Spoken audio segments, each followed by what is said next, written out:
Partner बन जाओ, ठीक है? 100 रुपए तक हम 50-50 पार्टनर, उसके बाद सारे मेरे। वैसे ना मेरे को आपकी बात माननी नहीं थी, लेकिन लालच नाम की भी कोई चीज है। मैं काम करेगी, बताओ करना क्या है? हाँ, डॉक्टरी में सबसे जरूरी होता है मास्क, वहां से ले लो। अच्छा, ताकि इन्फेक्शन ना लगे। नहीं, ताकि अगर ऑपरेशन गलत हो जाए हमारी शक्ल सीसीटीवी में ना आए।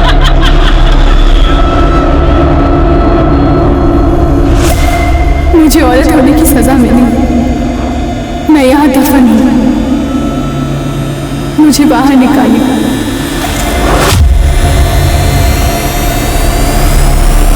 नमस्कार, मैं दिव्यांका त्रिपाठी दहिया क्राइम पेट्रोल सतर्क विमेन अगेंस्ट क्राइम की श्रृंखला में आपका स्वागत करती हूँ।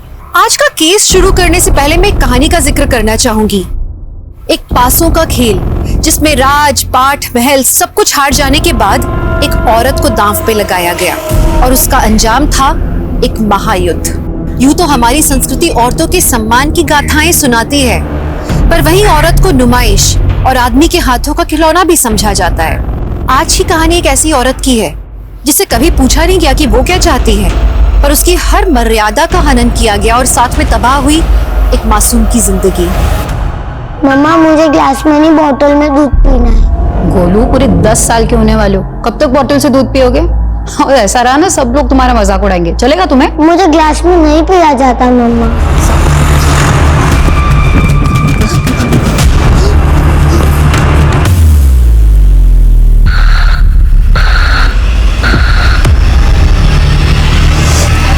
गोलू, अगर सुसु लगा था तो टीचर को बोल के वॉशरूम जाना था ना, फिर से पैंट गीली कर दी। मम्मी, वो फ्रेंड ने बोला था कि ना वॉशरूम में भूत है, इसलिए मैंने गई। कोई भूत नहीं। क्या भाभी, भैया के मैसेज का रिप्लाई नहीं किया अभी तक? हैं?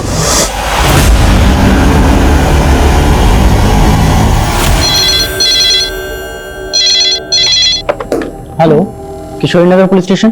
पुलिस अंकल, मैं गोलू, मुझे बड़े वाले पुलिस अंकल से बात करनी है। अब मुझे बताओ ना क्या प्रॉब्लम है, जब बड़े वाले पुलिस अंकल आएंगे मैं उन्हें बता दूंगा। अब मनोज, क्या हुआ? सर, किसी गोलू नाम के बच्चे का फोन है, बोल रहा है कि बड़े वाले पुलिस अंकल से बात करनी है।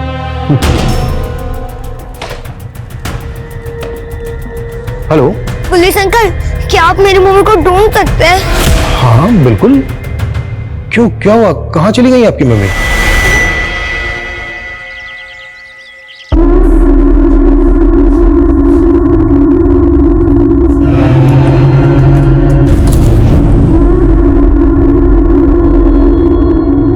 हाँ, अभी जो वीडियो मेल किया ना, उस औरत की लाश उसी जगह गड़ी हुई है और वो झंडा अब सबका ध्यान खींचेगा और उस औरत का मर्डर केस अब इन्वेस्टिगेट होगा। हाँ, चाय मैं कॉल करता हूँ।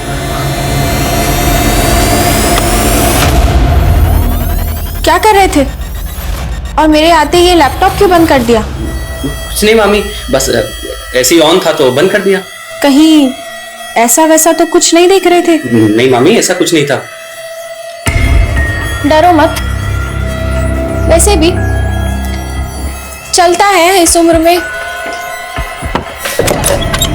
और जो देख रहे थे उसमें देखने में कोई बुरी बात नहीं है, लेकिन जो लैपटॉप में देख रहे थे मेरे साथ हो जाए। क्या कर रही हो ये?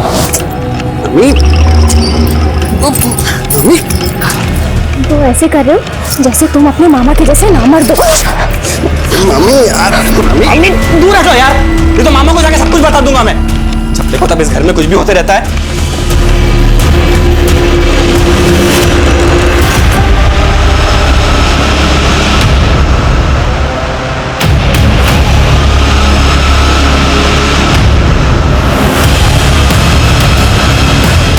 क्या आपकी मम्मी अभी तक वापस नहीं आई? नहीं अंकल, मम्मी 3 महीने से वापस नहीं आई। 3 महीने से वापस नहीं आई? बेटा, आपके पापा और मम्मी का नाम क्या है?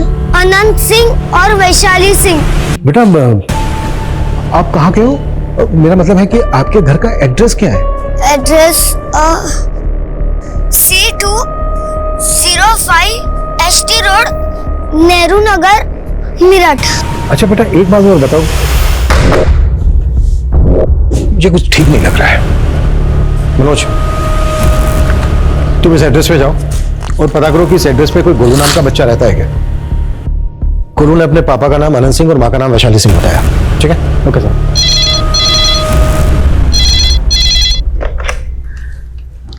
हेलो, क्या? हटो सब लोग यहाँ से। सर, इस तरफ हटो सब लोग, हटो हटो। सर, ये देखिए, एक आदमी इधर से गुजर रहा था, उसे देखा और हमें इन्फॉर्म किया।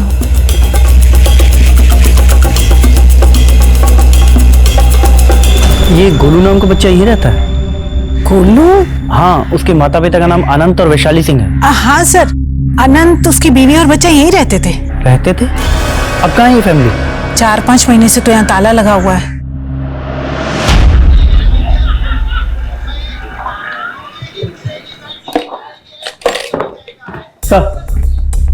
सर आप लंच कर लीजिए, मैं बाद में आता हूँ। It's okay, come. Sir, Golu के एक पड़ोसी के सोशल मीडिया अकाउंट से हमें गोलू की एक फैमिली फोटो मिली है। ये देखिए सर, मुझे एक बात समझ में नहीं आई। गोलू ने जब हमें एड्रेस दिया था तब उसने हमें ये क्यों नहीं बताया कि वो लोग वहां से 4-5 महीने पहले कहीं चले गए हैं। हो सकता है गोलू ने अपने पुराने घर का एड्रेस दिया हो या उसको याद ना हो। ये भी तो हो सकता है कि गोलू इस वक्त किसी मुसीबत में हो। हमारे लिए पता लगाना बहुत जरूरी है कि गोलू और उसके माता पिता इस वक्त कहां पर है। पता करो गोलू ने जिस नंबर से फोन किया था वो कहां का है और किसका है। Okay sir. सर, वो जो लाश मिली थी वो एक औरत नहीं बल्कि एक लड़का था। What? जी सर, और पता ही नहीं चल पा रहा है कि इस लड़के की असली पहचान क्या है।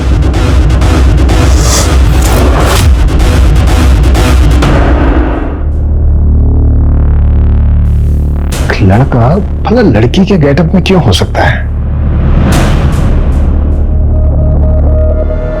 सलोनी, ये भी तो हो सकता है कि ये लड़का कोई एक्टर हो और अपनी शूट के किसी कैरेक्टर के गेटअप में हो जब इसका मर्डर हुआ।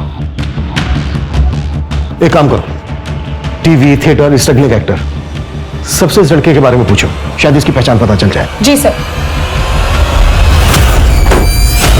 सुनिए,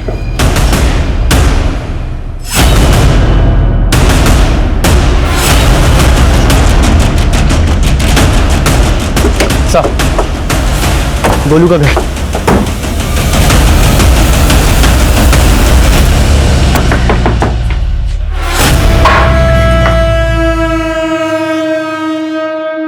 अनंत सिंह,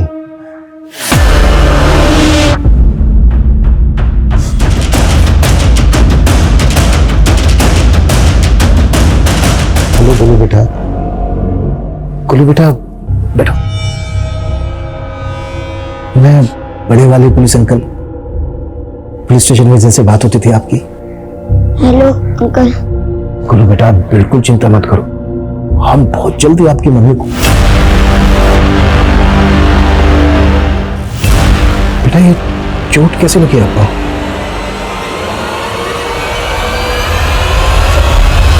हाथ उठाता है बच्चे पे, मारता है उसको, है? माँ कहाँ है उसकी? पिछले 3 महीने से उसकी माँ गायब है। पुलिस कंप्लेंट क्यों नहीं की थी? क्या किया उसके साथ? नहीं सर, मैंने कुछ नहीं किया सर, आप गलत समझ रहे हैं मुझे। सर, मेरी बीवी वैशाली अपने लवर के साथ भाग गई है सर। कहाँ भाग गई है? किस लवर की बात कर रहा है तू? मैं नहीं जानता सर वो किसके साथ भागी है। सर, जब तक काम चल रहा था सब ठीक था, काम ठप पड़ गया, मेरे ये हालात हो गए, वो भाग गई सर। बेटा हम बहुत जल्दी आपको आपकी मम्मी से मिलवाएंगे, लेकिन पहले आपको हमें ये बताना होगा कि आपने आखिरी बार अपनी मम्मी को कब देखा था? 3 महीने पहले, तब वो रो रही थी। फिर मैं अगले दिन जागा, तब मैंने देखा मम्मी घर पर ही नहीं थी। आपकी मम्मी और पापा के बीच कभी झगड़ा होता था? नहीं अंकल, जब भी मम्मी थी तभी पापा भी मुझे प्यार करते थे। अब मम्मी नहीं है तो पापा नशा करते हैं और मुझे मारते भी है। आज के बाद अगर बच्चे पे हाथ उठाए ना तो हाथ तोड़ दूंगा। वैशाली का मोबाइल नंबर दे।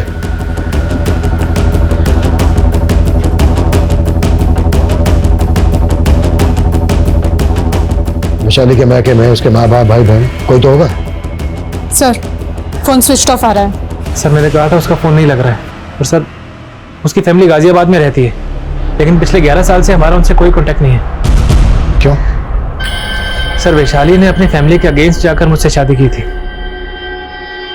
अब देखिए सर, किसी दूसरे के लिए मुझे और अपने बच्चे गोलू को भी छोड़ गई वो। इस अनंत सिंह की बातों पे मुझे भरोसा नहीं हो रहा है। अनंत सिंह की बैकग्राउंड अच्छे से चेक करो, अब पता करो कि वैशाली इस वक्त कहाँ हो सकती है। जी सर।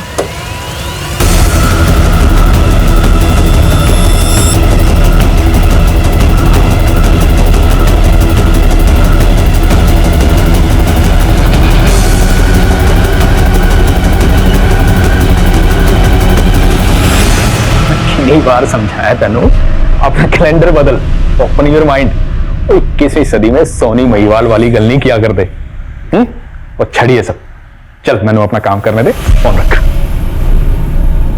जो वाइफ थी मेरी, कभी कभी ना बहुत ज्यादा रोमांटिक हो जाती है। हाँ बोलो। सर मैंने सब कुछ चेक कर लिया, ये देखिए पिछले 2 साल में पूरे 73 लाख का गबन हुआ है। 73 लाख का गबन? और ये सब जहांगीर की ही हेरा फेरी है। तेरा दिमाग तो नहीं खराब हो गया? वो वफादार है मेरा, वो ऐसा कर ही नहीं सकता। सर आप पहले खुद ये लेजर देख लीजिए, आपको सब पता चल जाएगा। कंपनी के पास फंड होगा तभी तो पेमेंट प्रोसीड करूंगा प्रकाश। कंपनी को 2 करोड़ का फंड चाहिए वेंडर्स पेमेंट के लिए। तो कभी नहीं, फंड तो जब मिलेंगे ना जब तेरे घपले बंद होंगे। ये आप क्या बोल रहे हैं सर? लगता है इसी लड़की ने आपको मेरे खिलाफ भड़काया ना सर? मैं चंद से लेके आया, तेरी औकात बनाई, तो मेरी पीठ में छुरा घुस रहा है। प्रकाश अब पुलिस ने कॉल कर सकती, अंदर नहीं किया तो मेरा नाम सुनील है।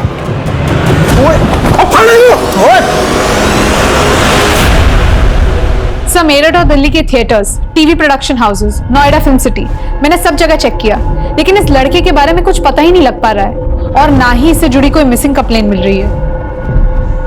पोस्टमार्टम रिपोर्ट के मुताबिक इस लड़के की उम्र है 19 से 22 साल। इस एज ग्रुप के लड़के लड़कियां अक्सर कॉलेज में होते हैं। हो सकता है ये लड़का किसी दूसरे स्टेट का हो और यहां मेरठ पढ़ाई करने आया हो, और इसकी मिसिंग कंप्लेंट इसलिए फाइल नहीं हुई होगी क्योंकि हो सकता है यहां मेरठ में अकेला रहता हो। इसके घर वालों को इसके मिसिंग होने के बारे में पता ही नहीं चला हो। सलोनी, कॉलेजेस, कॉम्पिटिटिव इंस्टीट्यूट में इस लड़के के बारे में पता करो। जी सर। उस औरत के चक्कर में हो गए सुनील सर, तो ऐसा ना हो मुझको अंदर और आपको इस घर से बाहर निकाल दें। चुप कर तू, ज्यादा डरन की लोड़ नहीं।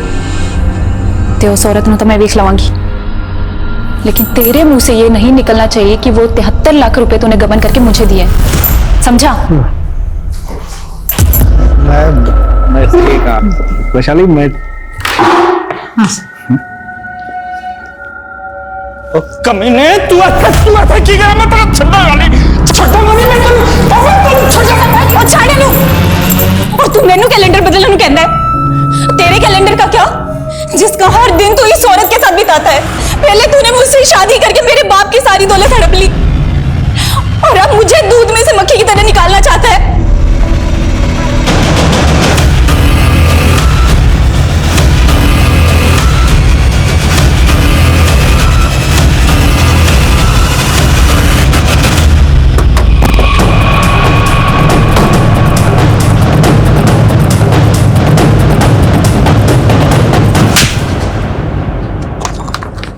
ये है तेरे कॉल रिकॉर्ड्स। तूने जो हमें वैशाली का नंबर दिया था वो ये है, तो उसका पुराना नंबर है, 3 महीने से बंद है।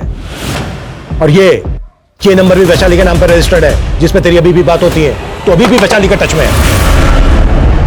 सर जब किसी का अच्छा खासा चलता हुआ बिजनेस ठप पड़ जाता है तो वो सोचता है कि मैं लोन ले लूंगा और अपना बिजनेस वापस ट्रैक पर ले आऊंगा। और सर मैं लोन पे लोन लेता रहा पर बिजनेस वापस ट्रैक पर नहीं आया। सर मुझे लोगों ने उधार देना बंद कर दिया था, मेरी किस्मत खराब थी सर। जब अपने दोस्त के पास चला गया पैसा उधार मांगने के लिए। और जी कहावत पुरानी है लेकिन है सच्ची, बुरे वक्त पे दोस्ती दोस्त के काम आता है।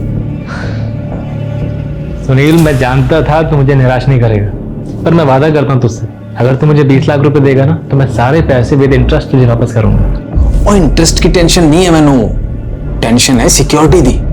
अब 20 लाख रुपए देने के लिए कुछ न कुछ तो गिरवी रखना पड़ेगा ना। यार मैं क्या गिरवी रख सकता हूँ, मेरे पास तो खुद का घर भी नहीं है। एक काम कर, एनु गिरवी रख दे मेरे को। मैंने तो एक ऑफर दिया, पसंद आए तो आके ले जाना 20 लाख रुपए। सर मेरे पास कोई और रास्ता ही नहीं था। मेरे लिए, हमारे बेटे गोलू के लिए उसने सैक्रिफाइस कर दिया सर मैंने सुनील के बाद वैशाली को गिरवी रख दिया। तू कह रहा है कि तूने अपनी पत्नी वैशाली को अपने दोस्त सुनील के पास गिरवी रख दिया और इस वक्त वैशाली सुनील के पास ही है? सर मुझे कुछ भी समझ में नहीं आ रहा है सर। 10 दिन पहले ही मेरे पास वैशाली का फोन है सर। वैशाली बहुत डरी हुई थी सर। मुझे यहाँ से ले जाओ आनंद, ये आदमी बहुत कमीना है। प्लीज मुझे यहाँ से जल्दी निकालो। सर उसके अगले दिन से ही वैशाली का फोन बंद आ रहा है। मैं सुनील के पास गया भी, उससे पूछा भी, वो कह रहा है कि वैशाली अपनी मर्जी से ही कहीं चली गई है। कहाँ चली गई है? सर झूठ बोल रहा है वो कमीना, उसी ने मेरी वैशाली को गायब किया है। सर मैं आपसे विनती कर रहा हूँ सर, मेरी बीवी वैशाली को ढूंढिए सर, प्लीज सर। बकवास कर रहा है जी अनंत। मैंने कभी नहीं कहा जी वो अपनी बीवी को मेरे पास गिरवी रखे, बल्कि उसने मेरे को कहा था कि उसकी बीवी को मैं अपने पास गिरवी रख लूं। हैं? पापी जी आपने कैसे सोच लिया? और चंद पैसों के लिए मैं आपके स्वाभिमान को ठेस पहुंचाऊंगा? यार अब तो उतना ही महान बन रहा है, तो ऐसे ही देते 20 लाख रुपए मुझे। सर जी मेरा तो मन किया था अनंत को धक्के देके बाहर निकालता, और वो जी भाभी जी की शक्ल देख के मैं टूट गया जी। टूट गया? एक औरत को गिरवे रख के तू सोच रहा है तूने महान काम किया है? मुझे किसने आपको कहा है कि वैशाली जी को मैंने गिरवी रखा? मुझे, मैंने तो उनकी हेल्प की थी। वैशाली जी को जॉब दिया और उसके पति को 20 लाख रुपए उधारे दिए जी। मैं सच बोल रहा हूं।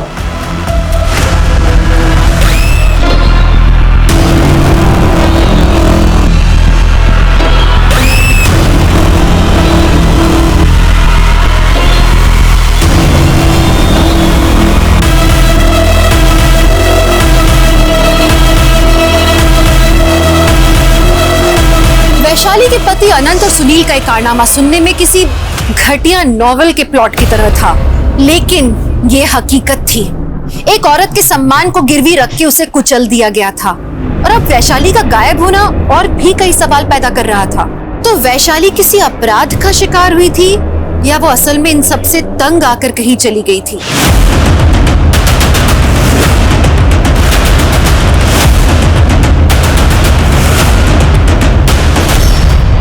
आ जाइए, चाय रेडी है और नाश्ता बस अभी।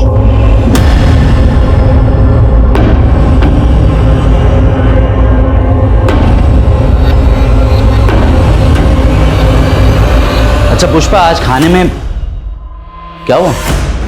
इतनी डरी हुई क्यों? कुछ नहीं। क्या छुपा रही हो? ला।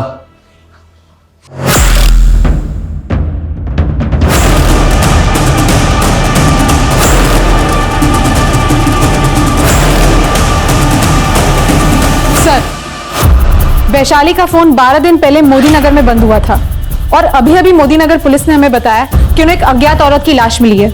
ये देखिए। पहचान पाना काफी मुश्किल है। अच्छा, बॉडी के पास कुछ ऐसा मिला क्या जिससे ये साबित हो सके कि लाश वैशाली की है? नहीं सर, लेकिन लाश की कदकाठी वैशाली की कदकाठी से मैच करती है। वैशाली के पति से शनाख्त करवा के देखो।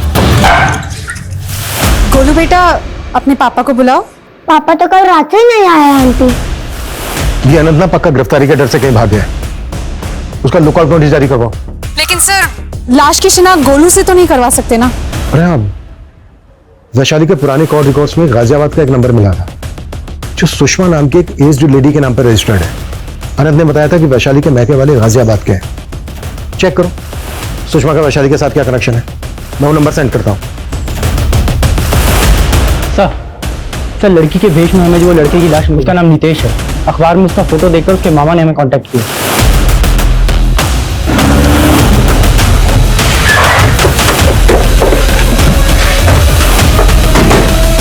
नितेश इतने दिन से गायब था, इसकी आपने पुलिस कंप्लेंट क्यों नहीं की थी? सर वो कई दिन तक घर नहीं आता था। अब हमें क्या मालूम उसका मर्डर हो जाएगा सर। हमें जब नितेश की लाश मिली तो वो इस भेष में था। क्यों था इस भेष में? सर, हमें इस बारे में कुछ नहीं पता। आप हमें नितेश का नंबर दीजिए और बताइए कौन से कमरे में रहता था वो। सर ये है नितेश का कमरा सर। सर जो कुछ भी है उसका इस कबर्ड में होगा सर। सारा सामान यहीं रखा है। लैपटॉप किसका? सर ये भी नितेश का ही है सर। सर लॉक्ड है। पासवर्ड क्या है इसका? सर हमें नहीं मालूम सर। नितेश के किरदार को हमें अच्छे से समझना होगा। नितेश से जुड़ी हर बात पता करो और लैपटॉप का पासवर्ड भी क्रैक करवाओ। Okay sir. हाँ सलोनी, मैं गाजियाबाद में सुषमा से मिली। वो वैशाली की मदर है। मैंने उन्हें लाश की शिनाख्त के लिए बुला लिया है।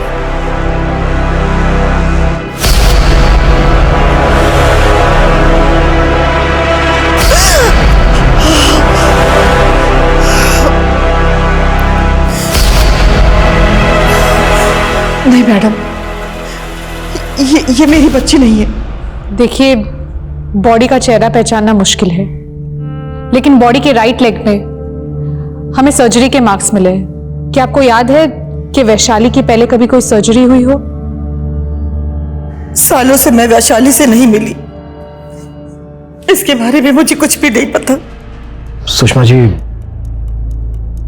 माना आप अपनी बेटी वैशाली से कई सालों से नहीं मिली, और फोन पे तो आप दोनों की काफी बातें होती थी। तो वैशाली ने फोन पे अपनी किसी तकलीफ परेशानी की बात तो आपसे शेयर की होगी। उसने अपनी तकलीफों को कभी नहीं बताया मुझसे। हाँ, मेरी फिक्र किया करती थी हमेशा। अनंत से शादी करने के बाद बगावत कर लिया था उसने हम लोगों से, जिसकी वजह से उसके पापा गुजर गए। लेकिन अब उसे एहसास हो गया होगा कि अनंत से शादी करने का फैसला उसका गलत था। गोलू बेटा, आपकी मम्मी के पैर में, यहाँ राइट लेग में पहले कभी कोई चोट लगी थी जिसके लिए उनका ऑपरेशन हुआ हो? कुछ याद है तुम्हें? अंकल अंकल, क्या आप मेरी मम्मी को ढूंढ रहे हैं? कहाँ है मेरी मम्मी? गोलू बेटा, बेटा ये देखो कौन है आपसे मिलने। बेटा, मैं तेरी मम्मी की मम्मी हूँ, आजा मेरे पास। अंकल, मैंने आपसे कहा था मेरी मम्मी को ढूंढना, आप तो मेरी मम्मी की मम्मी को ढूंढना है। अंकल, मुझे मेरी मम्मी चाहिए, मतलब चाहिए। अंकल ले आओ ना मेरी मम्मी को। अंकल सर, पोस्टमार्टम रिपोर्ट के मुताबिक लाश की एज ग्रुप वैशाली की एज ग्रुप से मैच करती है, लेकिन इसके अलावा हमारे पास ऐसी कोई लीड नहीं है जिससे कंफर्म हो कि ये लाश वैशाली की है। सर, हम गोलू का डीएनए लाश के डीएनए से मैच करके देखें तो? हमने सोचा था कि हम गोलू की मां वैशाली को जल्द से जल्द ढूंढ लेंगे, लेकिन खैर, अनंत के बारे में कुछ पता चला? नहीं सर, अनंत की करंट लोकेशन के बारे में तो कुछ नहीं पता चला, लेकिन अनंत का फोन इसी एरिया में बंद हुआ था जहां से पुलिस को ये लाश मिली थी। उस एरिया की पिछली 20 दिन की सीसीटीवी फुटेज चेक करो। हो सकता है वैशाली और अनंत कहीं कैप्चर हुए। सुनील के खिलाफ कुछ मिला? सर, हम इन्वेस्टिगेट कर रहे हैं, लेकिन हमें पता चला कि वैशाली ने किसी जांगीर नाम के अकाउंटेंट का गपला पकड़ा था। उसके बाद सुनील ने उसे जॉब से निकाल दिया।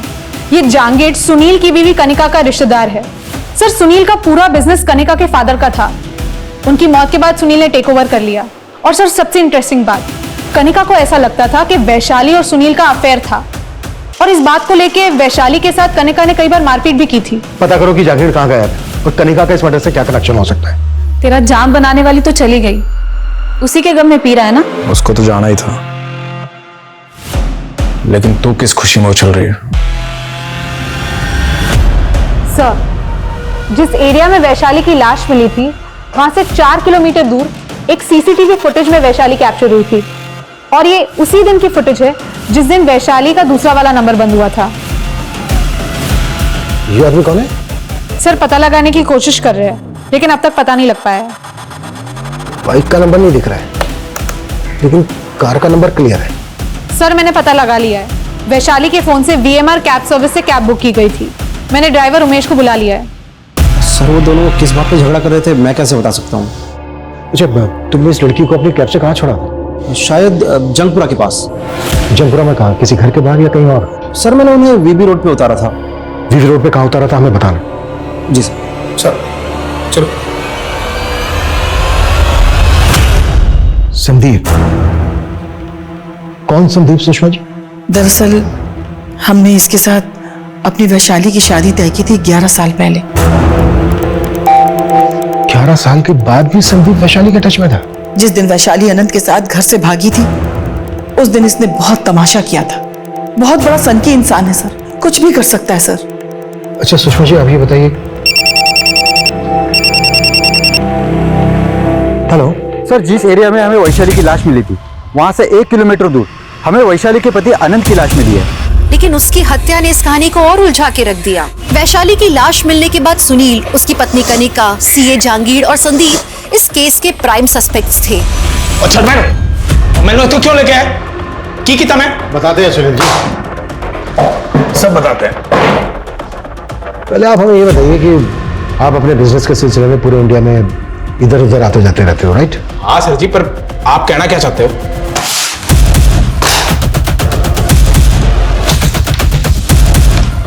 ये है तेरे क्रेडिट कार्ड की डिटेल्स। तूने हमेशा 2 टिकट बुक करवाए, एक खुद का एक वैशाली का, और होटल के एक ही रूम में रुकते थे तुम दोनों। वो सर जी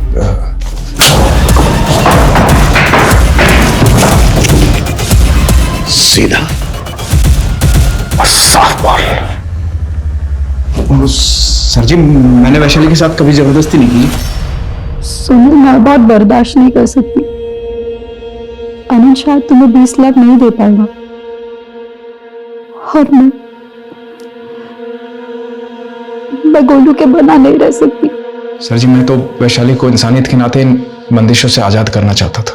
और ऐसा आजाद किया कि सीधा ऊपर पहुंचा दिया उसको?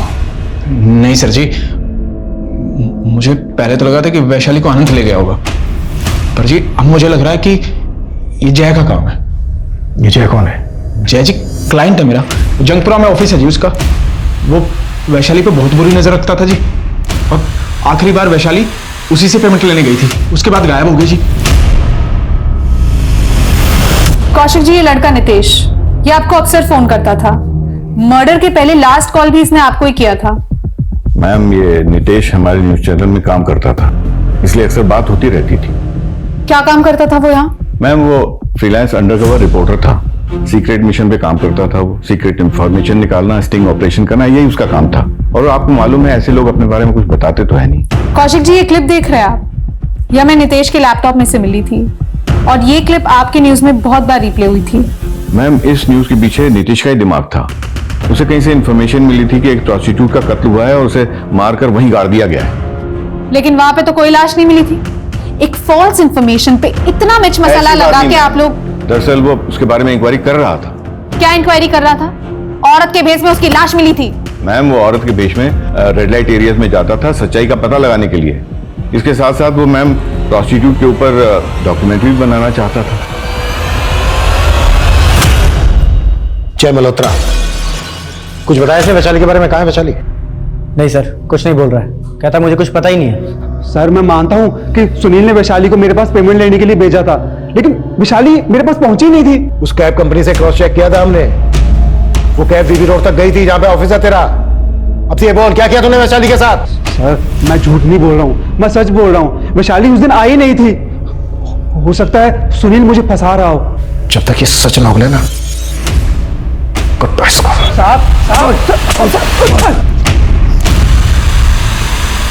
सर डीएनए रिपोर्ट्स आ गई है। तो फिर वो लाश किस औरत की थी जो पुलिस को मिली थी, जिसकी डीएनए रिपोर्ट है? और वैशाली कहां गायब है? वैशाली के साथ साथ जहांगीर और संदीप भी गायब है। भले ही वो लाश वैशाली की नहीं थी, लेकिन वैशाली के साथ कुछ तो हुआ है जिसकी वजह से संदीप और जहांगीर भी गायब है। गोलू, कब तक तू अकेला यहाँ बैठा रहेगा? चल मेरे साथ घर चल। नहीं नानी, पुलिस अंकल ने मुझे प्रॉमिस किया है कि वो मम्मी को पक्का ढूंढ लेंगे। सर, साहिबाबाद पुलिस स्टेशन में खुशी नाम की लड़की का मिसिंग केस फाइल हुआ था। खुशी की कद काठी, एज ग्रुप, सब कुछ लाश के साथ मैच करता है और खुशी के राइट लेग पे सर्जरी के भी मार्क्स है। खुशी बोल के गई थी वो कंपनी के काम से चंडीगढ़ जा रही है। ये चंडीगढ़ में तुझे अचानक से क्या काम आ गया बेटा? माँ, बहुत बड़ा ऑर्डर मिला है। चंडीगढ़ में हमारी कंपनी की मैन्युफैक्चरिंग यूनिट है और जिस कंपनी ने ऑर्डर दिया है ना, उस कंपनी की मर्चेंडाइजर को मुझे मैन्युफैक्चरिंग यूनिट दिखानी है। उसके बाद से ही वो किस कंपनी में काम करती थी खुशी? डीपीजी हर्बल प्रोडक्ट में सेल्स एग्जीक्यूटिव थी सर। किसी पर शक है आपको? नहीं सर, खुशी की किसी से कोई दुश्मनी नहीं थी सर। लेकिन मैंने यहाँ की पुलिस को बताया था कि मुझे खुशी के जाने के बाद मुझे अजीब सा कॉल आया था। हेलो खुशी, बताइए क्या मदद कर सकता हूँ मैं आपकी? कैसी मदद? तुम कौन बोल रहे हो? मैं जो हूँ सो हूँ, लेकिन तुम ये मत कहना कि तुम खुशी नहीं हो। मैं खुशी नहीं, उसकी माँ हूँ। मैं तो बेकार में तुम पे टाइम वेस्ट कर रहा था। मैंने खुशी को फोन किया था तो उसका फोन बंद था। फिर मैंने वो आदमी को फोन किया उसे पूछने के लिए कि खुशी कहाँ है, वो खुशी को कैसे जानता है। तो उसने फोन कट करके अपना फोन ही बंद कर दिया सर। ठीक है, आप हमें उस आदमी का नंबर दीजिए। Excuse me sir. हाँ बोल। ठीक है, मैं अभी वहां पे पहुंचती हूँ। सर, संदीप के एक दोस्त का पता चला है, शायद संदीप वहां पे छुपा हो सकता है। उठा लो उसको, मैं खुशी के बॉस से मिलता हूँ। Yes sir. सर खुशी हमारे यहाँ एम्प्लॉय नहीं थी, वो एक ट्रेडर थी।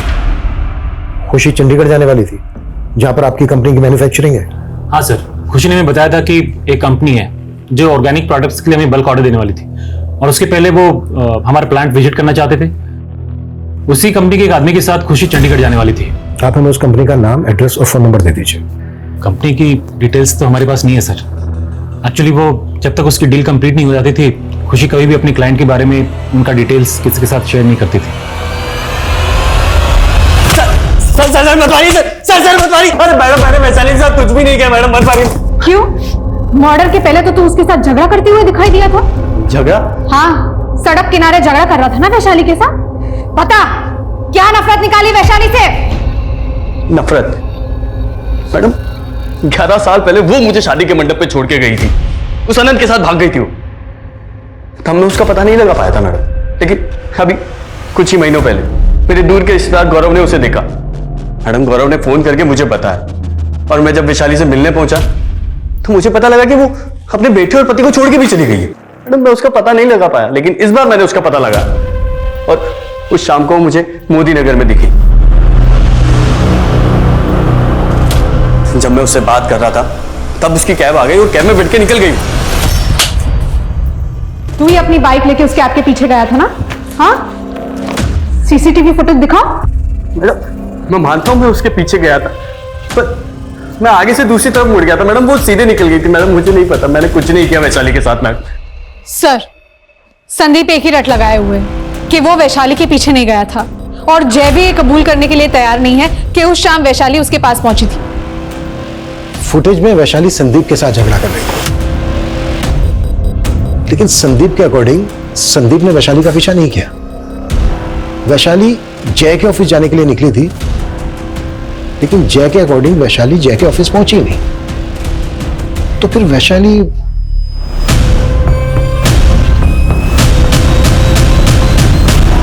खुशी की मां को तुमने फोन किया था ना? हाँ सर, किया था सर। सर मुझे लगा कोई खुशी नाम की लड़की मुसीबत में होगी, इसलिए मैंने कॉल किया था सर। लेकिन सर सच कहता हूँ, मैं किसी खुशी नाम की लड़की को नहीं जानता। तो किसी खुशी नाम की लड़की को नहीं जानता, तो फिर तुझे ये पता कैसे चला कि खुशी मुसीबत में है? सर उस दिन सर मैं जब अपनी फैक्ट्री से बाहर निकला ना सर, और जब अपने बाइक पे बैठने गया सर, तो सर किसी ने मुझे पीछे से पत्थर मारा था सर। उसमें एक चिट्ठी और उसमें एक नंबर लिखा था सर।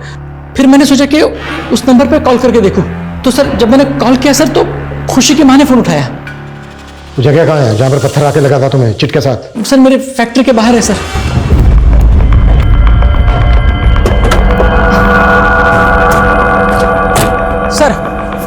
सर ये मेरी फैक्ट्री है, मैं यहाँ पे काम करता हूँ सर।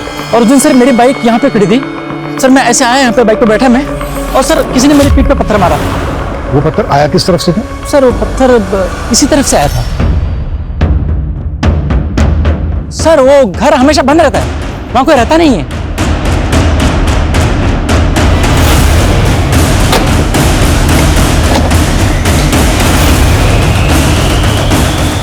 देखो चारों तरफ अच्छे से देखो।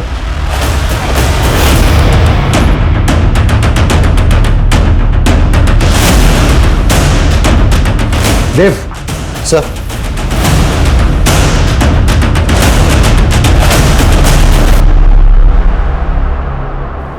सर रेडी लग रहा है।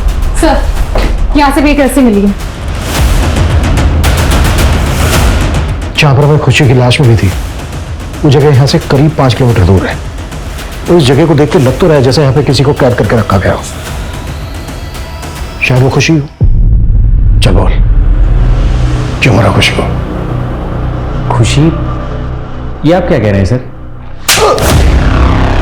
हमें उस जगह का पता चल गया जहां पे कैद करके रखा था तूने खुशी को। तेरे नाम पे ना हो जगह?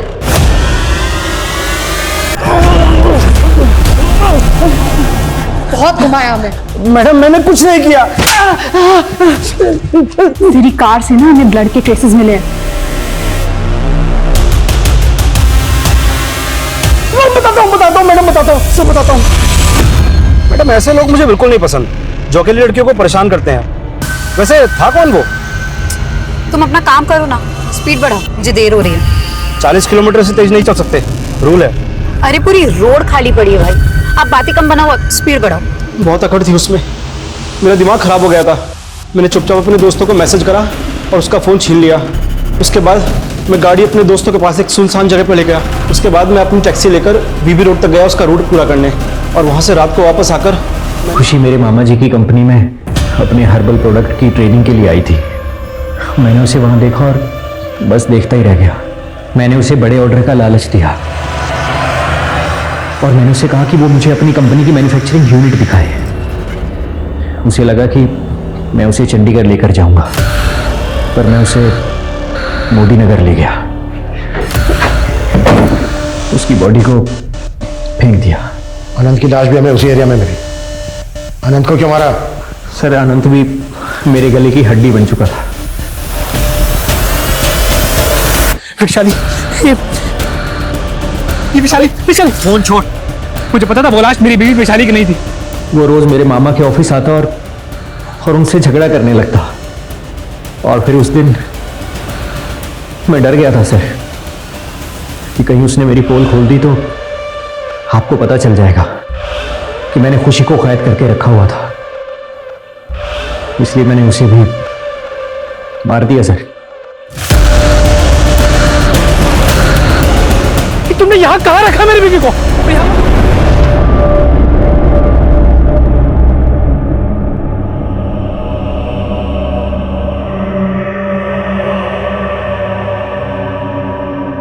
अंकल मेरी मम्मी। सॉरी बेटा, हमें लगा था हम आपकी मम्मी को सही सलामत ढूंढ लेंगे, लेकिन बेटा हम सो सॉरी बेटा। गोलू बेटा घर चलते।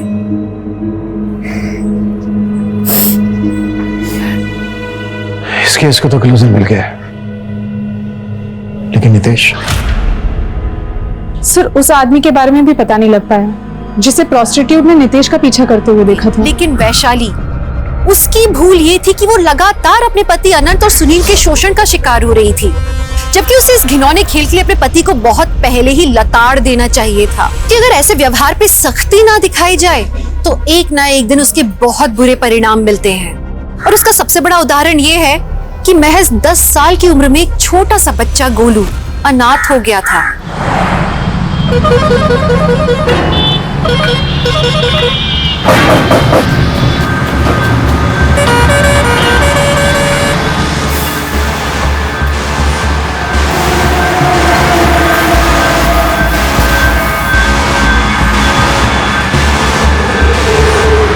नहीं सर, उन्हें कोई शक नहीं होगा। हम पूरी सावधानी बरत रहे। आई नो सर, हमें प्रूफ चाहिए। Right sir. Okay sir. कहते हैं इंसान गलतियों का पुतला होता है, अपनी गलतियों से सबक लेता है, सीखता है और एक बेहतर इंसान बन जाता है। एक गलती वो होती है जिसे हम मानते ही नहीं, बल्कि उसका दोषारोपण दूसरे पे कर देते हैं, और इसका कोई इलाज नहीं। अगर आपको अपनी गलती के बारे में पता ही नहीं तो आप उसे दोहराते रहेंगे, और उसे बार बार करते हुए आप किस दिशा में निकल जाएंगे कोई नहीं कह सकता। नमस्कार, मैं दिव्यांका त्रिपाठी दहिया क्राइम पेट्रोल सतर्क विमेन अगेंस्ट क्राइम के इस एपिसोड में लेकर आई हूँ एक और सच्ची और दिल दहलाने वाली कहानी। आज के क्राइम पेट्रोल के एपिसोड में मैं आपको दिखाऊंगी कि कैसे अज्ञानतावश अपनी डर की वजह से एक इंसान गलत कदम उठा लेता है, अपने आसपास के लोगों की जिंदगियां बर्बाद कर देता है। ये अनोखी अविश्वसनीय कहानी 3 अध्याय में बटी हुई है। तीनों लड़कियों की कहानी। पहला अध्याय शुरू होता है अर्पिता से। शांत हो जाइए, आपके हाथ के लिए अच्छा नहीं। अरे मेरे हाथ के लिए अच्छा नहीं है। मैंने बॉस से सिफारिश करके इतने अच्छे कॉलेज में इसकी एडमिशन करवाई, मैंने डोनेशन दे दिया। मैं क्या करूं सुशीला, मैं मना कर दूं? अब मुझसे नहीं होगा, प्लीज मामा बोलो ना। मामा मुझसे नहीं होगा, आप समझो प्लीज। मैं ये किस्सा ही खत्म करता हूं। मम्मा, पापा, आपको मैंने पहले ही बोला था कि मुझे किन्नौर कॉलेज नहीं जाना है। पापा, वहाँ पहुंचने में 2 दिन लग जाता है। मम्मा, आप पापा को बोलो ना, मुझे नहीं जाना इतनी दूर कॉलेज, मैं यहाँ अच्छे से पढ़ाई कर लूंगी। मम्मा प्लीज आप बोलो ना पापा को। मैं ये सब होने नहीं दूंगा। मैं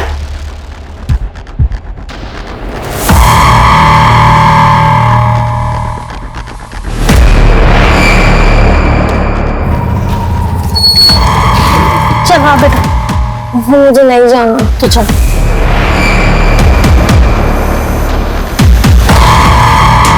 ये देखिए मैडम, ये देखिए इतना अच्छा मटेरियल है। और साड़ी दिखाइए। और ये लेटेस्ट फैशन है। बेटा ये कैसे है? मैडम को दीजिए। वो ब्राउन वाले दिखाओ।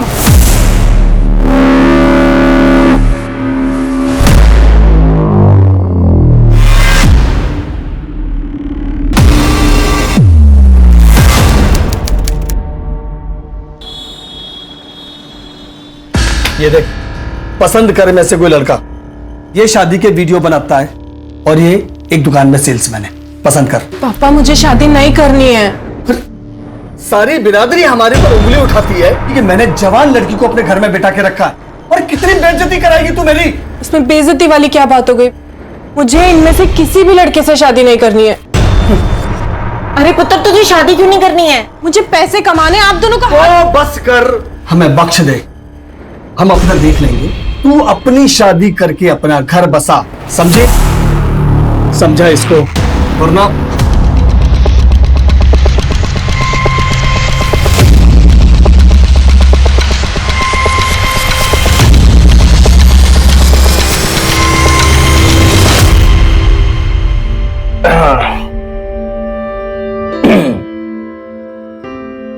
एक मिनट,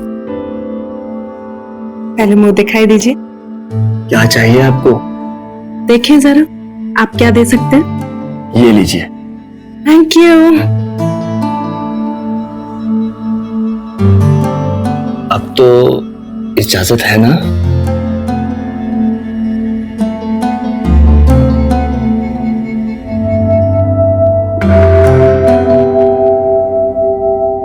तो राइस डाल दो।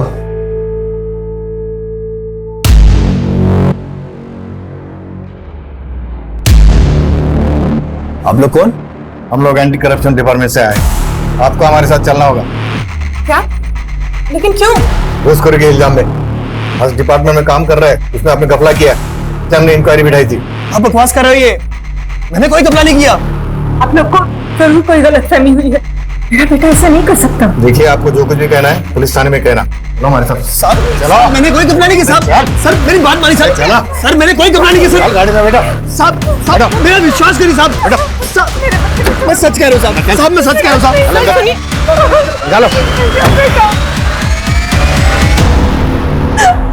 पापा 7 साल की सजा सुनाई गई है। सारी बिरादरी हंस रही है हमारे ऊपर। मैंने सारी जिंदगी ईमानदारी से काम करके इज्जत से गुजारी है, और आज ये दिन देखना पड़ रहा है मुझे। आप ही लोगों की इज्जत थी ना मैं शादी करूं? मैं तो काम करके आप लोगों का हाथ बटा। एक निवेदन है तुझसे, आइंदा से तू इस घर में नहीं आएगी। मैं और बेइज्जती बर्दाश्त नहीं कर सकता। अब वो ससुराल ही तेरा घर है।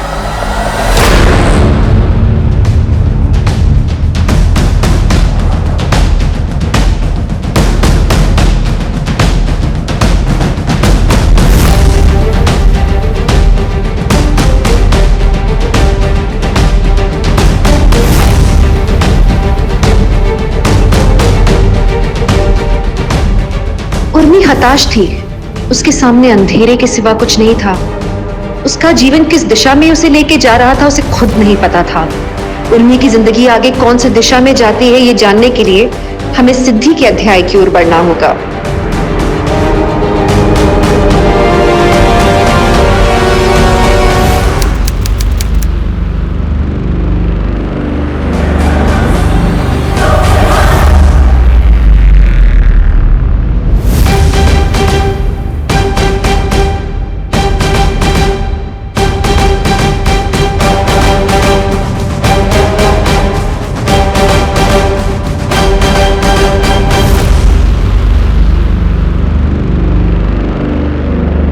मैम, मुझे लगता है मेरे साथ कुछ गलत हुआ है। क्या हुआ? देखिए मैडम, जब तक आप हमें बताएंगी नहीं कि आपके साथ क्या हुआ है, हम आपकी मदद कैसे करेंगे? मुझे खुद नहीं पता कि मेरे साथ क्या हुआ मैम, लेकिन कुछ ना कुछ तो गलत जरूर हुआ। तो मेरे पति, मुझे लगता है जो कुछ भी मेरे साथ हो रहा है इन सब के पीछे उनका ही हाथ है। मैम, मेरी बेटी का फोन है, अर्जेंट है, मुझे जाना होगा। मैं वापस आके आपको सब कुछ बताऊंगी मैम, लेकिन अभी मुझे जाना होगा। अरे सुनिए,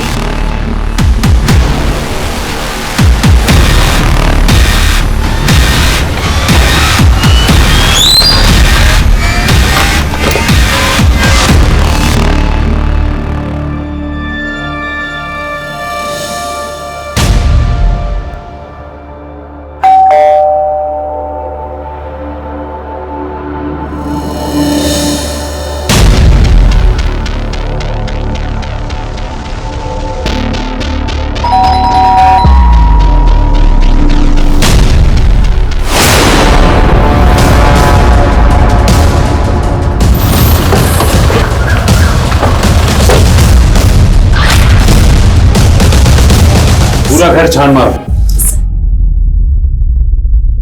सर, ये तो वही औरत है जो 2 दिन पहले आई थी पुलिस स्टेशन कंप्लेन लिखवाने। मुझे लगता है मेरे साथ कुछ गलत हुआ है। लेकिन कंप्लेन लिखाई बिना ही चली गई थी। सर,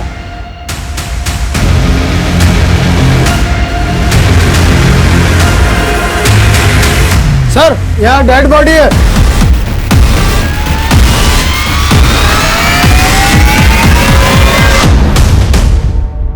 फॉरेंसिक वालों को बुलाओ और घर सील कर। Yes sir.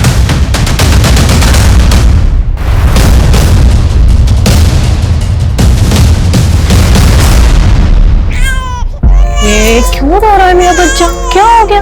क्या हो गया? हाँ? अच्छा, ओहो, क्या हो गया? क्या हो गया? बहुत रोने लगा है आजकल। ला दे, मैं चुप करा। आप रहने दीजिए। क्यों? जब बच्चा पालना नहीं आता है क्या? देख लिया आपके पालने का नतीजा। अपने बेटे को तो पाल पोस कर क्रिमिनल बना दिया। अब मेरे बच्चे को आपके हवाले करके उसको भी क्रिमिनल नहीं बनाना चाहूंगी मैं। तुम्हारा दिमाग खराब हो गया है। सोच समझ के बात किया करो। मेरी ही गलती थी। मैं तुझे बहू बनाकर इस घर में ले आई और अपने निकम्मे और क्रिमिनल बेटे से शादी करके मेरी भी कोई जिंदगी नहीं संवार दी आपने। लेकिन अपने बेटे की गलती थोड़ी ना दिखेगी। गलती तो सारी बहू की होती है। हाँ हाँ, सारी गलती तेरी ही है। ये तुम्हारे किराएदार कौन थे? ये लोग कहाँ के रहने वाले थे और काम क्या करते थे? सर, यही कोई 8-10 महीने पहले आए थे किराए का मकान ढूंढते हुए। मेरा ये जो मकान है वो शहर से थोड़ा बाहर है, इसलिए बड़ी मुश्किल से किराएदार मिलते हैं। आइए, आपको घर जरूर पसंद आएगा, देखना फर्निश्ड भी है। आइए आइए, ये देखिए, ये हॉल है, ये बेडरूम है, ये देखिए।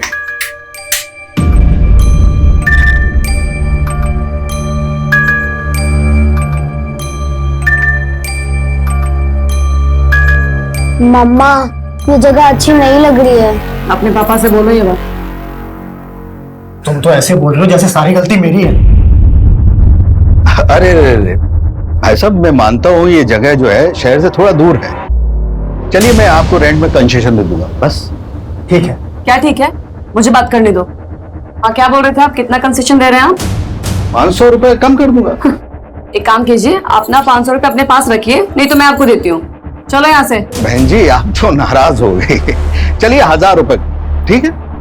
देखा, तुमसे तो कुछ नहीं है। वैसे आप लोग नोएडा में नए दिख रहे हो, कहाँ से हो आप? अलीगढ़। गाजियाबाद या अलीगढ़? कुछ पता नहीं सर जी। दोनों काम करते थे या फिर आदमी काम करता था? पता नहीं सर। तुमने अपना घर किराए पर दिया और तुम्हें उनके बारे में कुछ नहीं पता? एक्चुअली सर जी मेरा ये जो मकान है वो बड़ी मुश्किल से उठता था, और जब उठ रहा था तो मैंने ज्यादा पूछताछ नहीं। अगर ठीक से पूछताछ की होती ना तो आज हम यहाँ तुमसे पूछताछ नहीं कर रहे होते। जा सकते हो। वर्षा, उनकी पोस्टमार्टम को प्रायोरिटी पे करवाओ और दोनों फोन की CDR निकलवाओ।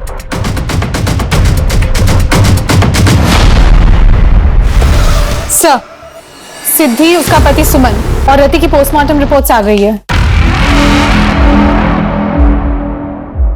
ये क्या, प्राइमा फेसी ऐसा लगा था कि तीनों की मौत चाकू के वार से हुई हो, लेकिन ये रिपोर्ट तो ये कह रहा है कि सिद्धि की मौत जहर खाने से हुई है, चाकू के वार से नहीं, और उसके बाद उसको चाकू मारा गया। सर, सिद्धि की मौत के कुछ दिन पहले सिद्धि पुलिस स्टेशन आई थी। सर, कहीं ऐसा तो नहीं कि सिद्धि हमें कुछ बताना चाहती हो अपने पति के बारे में, और शायद इसीलिए उसके पति ने सिद्धि को जहर देके मार दिया और फिर खुद को और अपनी बच्ची को मार दिया हो। Not possible. रिपोर्ट में साफ लिखा है, फोर्स और डायरेक्शन के एनालिसिस से यह कहा जा सकता है कि सुमन और उसकी बेटी रति को फोर्सफुली चाकू से मारा गया, यानी कि murder. Sir, call data records तो अब तक आए नहीं है, लेकिन फोन कॉन्टैक्ट्स में 2 नंबर मिले हैं उनकी फैमिलीज के, और सुमंत के मोबाइल में भाई नाम से, और मर्डर के कुछ ही दिन पहले सिद्धि की अपनी मां से बात होती है। दोनों का एड्रेस निकलवाओ।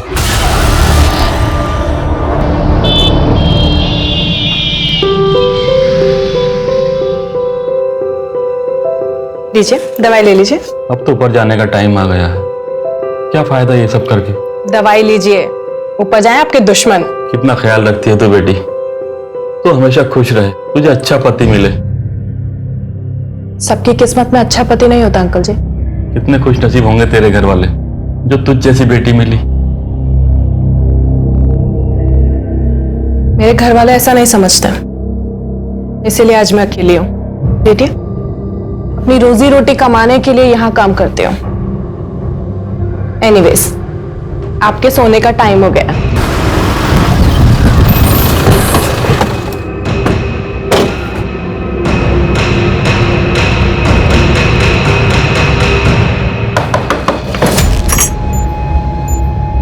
जी, सिद्धि वर्मा आप ही की बेटी है?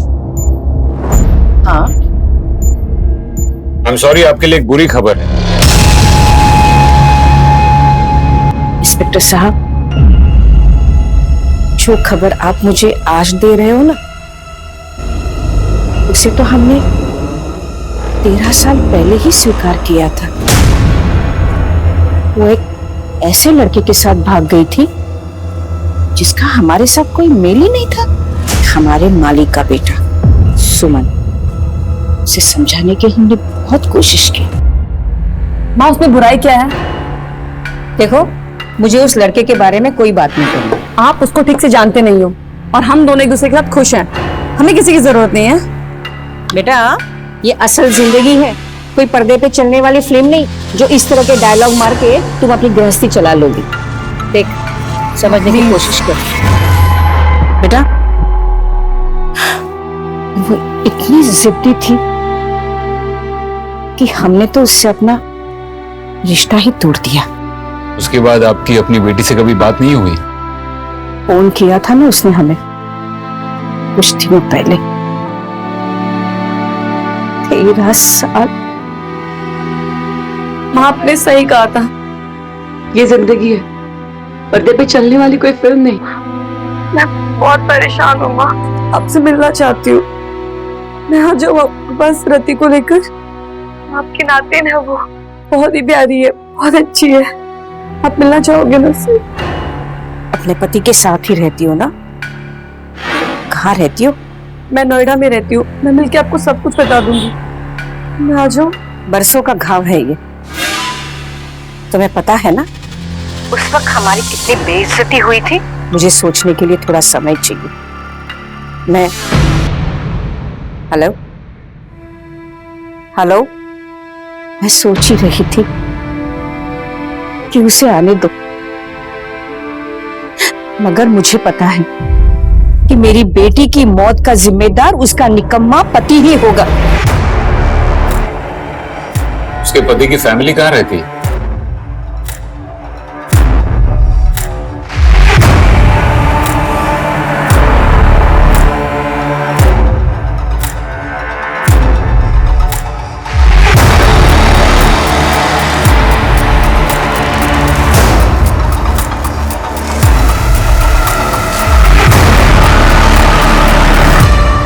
तुम कैसे जानती हो राम जी भाई को?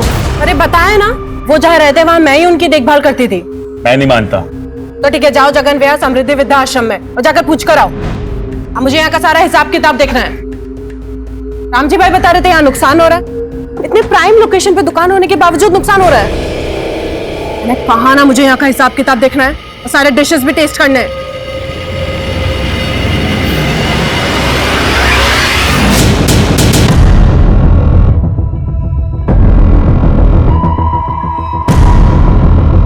तुम ही सुमन के भाई हो? तो ए हीरो, जो बोल रहे हो उसका ठीक ठीक से जवाब दे। वो सुमन का भाई है? सिर्फ एक माँ के पेट से ही जने थे हम लोग, और इससे ज्यादा कोई रिश्ता नहीं है हमारा। क्यों? क्योंकि वो मेरे बाप का कातिल है। क्या मतलब? क्योंकि पापा हमेशा उसी को चाहते थे, मुझसे कहीं ज्यादा वो उससे प्यार करते थे। हमेशा गर्व से कहते थे कि मेरा सुमंत होनहार है, देखना पढ़ लिख कर बहुत आगे जाएगा। नाम डुबोकर लड़की के साथ भाग गया।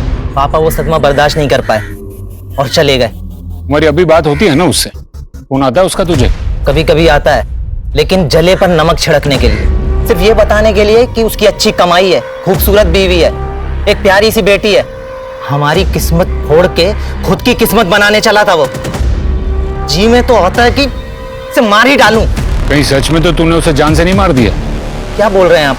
यही कि सिर्फ सुमन नहीं, उसके पूरे परिवार का मर्डर हो चुका है। क्या करते क्या हो तुम? टैक्सी चलाता हूँ। गाजियाबाद नोएडा आना जाना था? टैक्सी चलाता हूँ तो आना जाना तो होगा ही।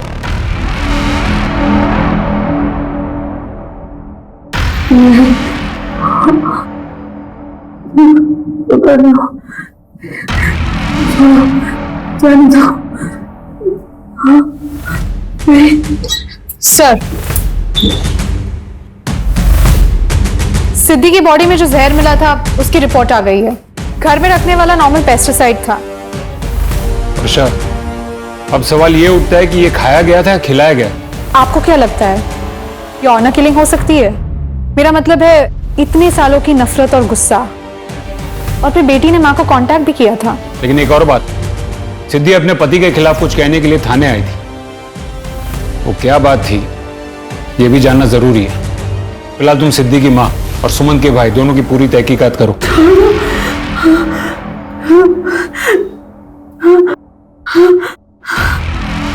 जाने दो मुझे, जाने दो।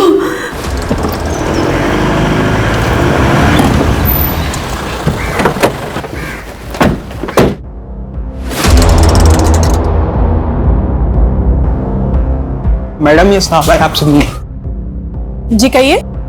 हेल्थ डिपार्टमेंट से आया चेकिंग के लिए। देखिए सर, हम साफ सफाई का पूरा ध्यान रखते हैं। लाइसेंस दिखाइए, ओनर कौन है यहाँ पर?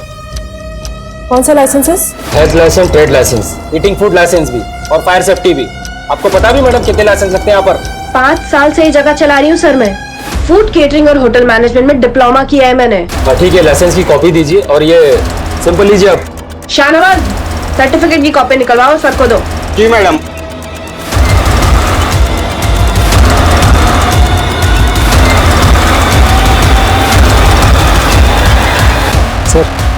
सर ये लाइसेंस के पेपर देखने में ऑर्डर में लग रहे हैं सर, और कुछ ऐसा संदेहजनक नहीं दिख रहा है सर। ठीक है तिवारी जी सर। अरे साड़ी को फोल्ड करके रख दे, देख कितनी है ये, और वहां पे बर्तन भी बिखरे पड़े। जल्दी कर। बताइए मैडम क्या चाहिए आपको? हमारे पास साड़ियां हैं, कपड़े हैं, बर्तन है, आपको क्या चाहिए बताइए। मैं वो नहीं। बताइए ना मैडम, नए डिजाइन के पर्दे आए हैं, सूटकेसेस भी आई हैं, घर का सारा सामान मिलता है यहाँ पे। नहीं, कुछ नहीं। अरे मैडम, मैडम। सर, एक अजीब बात सामने आई है। क्या? सिद्धि की माँ और सुमंत का भाई दोनों की जीपीएस लोकेशंस बता रही है कि दोनों एक ही दिन नोएडा में थे और उसी दिन सिद्धि और सुमंत भी नोएडा में थे। चारों नोएडा में? कब की बात है ये? मर्डर से 7 दिन पहले। इसका मतलब सिद्धि ने अपनी माँ को फोन किया, उससे पहले वो एक बार उससे मिल चुकी थी। कमाल है, उसकी माँ ने हमें ये बताया क्यों नहीं? बुलाओ उन्हें। Yes sir. हाय डॉक्टर, एनी लक? जो सैंपल मैंने दिए थे आपको, सैंपल में ऐसी किसी भी चीज का कोई निशान नहीं मिला जिस पर शक किया जा सके। आपका मतलब है वो सारे क्लीन है? Absolutely. Alright doctor, thank you so much. सांस लीजिए। पहले से तो आप काफी बेटर लग रहे हैं। सारा क्रेडिट इस लड़की को जाता है। केयर टेकर के रूप में भगवान बनकर आई है ये। Good job Urmi. डॉक्टर साहब जी? वो कुछ पूछना था आपसे। बोलिए। तुम्हारी हिम्मत कैसे हुई यहाँ आने की? मैं अपने बेटे को वापस लेने आई हूँ। वो घर पर नहीं है। उसके लिए उसकी माँ मर चुकी है। इस बात से समझौता भी कर लिया है उसने। इसलिए बेहतर यही होगा कि तुम यहाँ से चली जाओ और फिर कभी वापस मत आना। आपने मेरे बच्चे को मुझे दोष मत दो। गुस्से में तुमसे जाने के लिए कहा तो तुम सच में उसे छोड़कर चली गई? उसे समझाने के लिए कोई ना कोई बहाना तो बनाना ही था ना मुझे। और आपने वही कहानी बनाई ना जो आप चाहती थी कि सच हो जाए, है ना? आखिर तुम चाहते क्या हो? छुटकारा चाहती हूँ मैं। अपने बेटे से कह देना कि डिवोर्स पेपर्स पे साइन कर दे। ये लीजिए, ये रहे पेपर्स। सर, ये क्या तरीका है इंस्पेक्टर साहब? एक क्रिमिनल की तरह आप मुझे यहाँ घसीट कर ले आए हैं। आप हमें बताइए कि ये क्या तरीका है? हम आपसे शराफत से सवाल करते हैं और आप जवाब में झूठ बोलती हैं। क्या झूठ कहा मैंने आपसे? आपने हमसे कहा कि आपकी बेटी के साथ फोन पे बात हुई थी, लेकिन आप उससे पहले नोएडा गई थी। क्यों? कमाल का इत्तेफाक है। आप नोएडा आई, उसके 13 सालों के बाद आपकी बेटी ने आपको फोन किया और उसके कुछ ही दिन बाद आपकी बेटी की और उसके परिवार की लाश मिलती है। मैं आई थी यहाँ पर ये बात मैंने आपको बताना जरूरी नहीं समझा, क्योंकि सिद्धि के फोन करने से कुछ समय पहले मुझे सुमन ने फोन किया था। उस लड़के से तो मैं पहले से ही नफरत करती थी, पर उसने मुझसे रिक्वेस्ट की कि वो कुछ जरूरी बात मुझसे करना चाहता है, इसीलिए उसे मुझे मिलना है।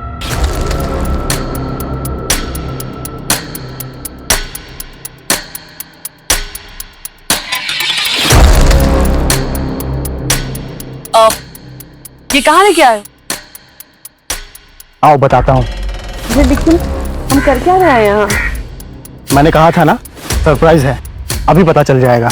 अरे लेकिन जा कहाँ रहे हैं यहाँ पे? मुझे तो समझ में ही नहीं आ रहा है कुछ। सिद्धि आओ तो सही, बताता हूँ। लेकिन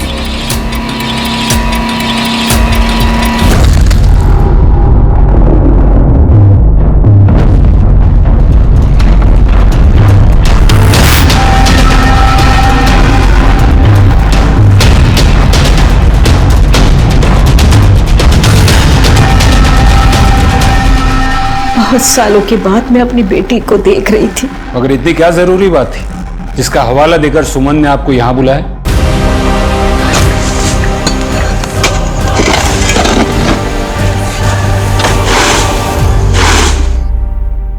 आप जानते हैं इसे? हाँ जानता हूँ, मगर अब ये यहाँ काम नहीं करती। कब छोड़ी इसने नौकरी? करीब 2 साल पहले, जब रामजी भाई की मौत हुई। रामजी भाई कौन? उसके पति 40 साल बड़े थे उससे। जब उर्मी यहाँ ज्वाइन हुई थी तो रामजी भाई उसे बेटी बेटी कहते थे और बाद में, लेकिन जो होता है वो अच्छे के लिए होता है। रामजी भाई जाते जाते उसके लिए वो ढाबा छोड़ गए। इतने प्राइम लोकेशन पे दुकान होने के बावजूद नुकसान हो रहा है। मैंने कहा ना मुझे यहाँ का हिसाब किताब देखना है। वैसे भी उर्मी अभागी थी बेचारी। पहला पति जेल चला गया और दूसरा दुनिया से। सुना है आजकल वो वही ढाबा चला रही है। पहला पति जेल में? जी। बताइए मैडम, ऐसी कौन सी जरूरी बात थी जिसके लिए सुमत ने आपको यहाँ बुलाया था? मैं क्या कहूँ आपसे, सिवाय इसके कि मैं बहुत शर्मिंदा हूँ। मैं आपकी बेटी को रोजमर्रा की जरूरत की कोई चीज भी नहीं दे पाया, लेकिन मैं क्या करूं?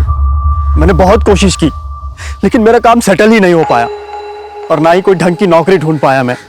इतने सालों में हमारी हालत बद से बदतर होती चली गई, लेकिन बस अब बहुत हुआ। सिद्धि ये जिंदगी डिजर्व नहीं करती। आप प्लीज सिद्धि को अपने साथ ले जाइए। मैं समझ सकता हूं तुम्हें सुनकर जितना बुरा लग रहा है उससे कहीं ज्यादा बुरा मुझे लग रहा है, लेकिन सिद्धि मैं तुमसे बहुत ज्यादा प्यार करता हूं। मैं बस तुम्हें खुश देखना चाहता हूं। मैं तुम्हें वो खुशी कभी नहीं दे सकता। मुझे पता है तुम ये सब क्यों कर रहे हो। सिद्धि, सिद्धि मेरी बात तो सुनो। सिद्धि तो वहां से गुस्से में चली गई। उसके पीछे पीछे सुमन भी गया और कह के गया कि मैं अभी आता हूं। काफी देर हो गई, मैं उन दोनों का इंतजार करती रही और फिर वहां से निकल गई। और ये बात आपने हमसे छुपाई क्यों? आपको लगता होगा कि वो बहुत अच्छा पति था, मेरी बेटी का ख्याल रखता था, पर नहीं, ये सब कुछ ढोंग था। अरे उसने तो मेरी बेटी की जिंदगी नरक कर दी थी। खैर, मैं अब जा सकती हूँ। उम्मीद है कि इस बार आपने सब सच सच बताया होगा।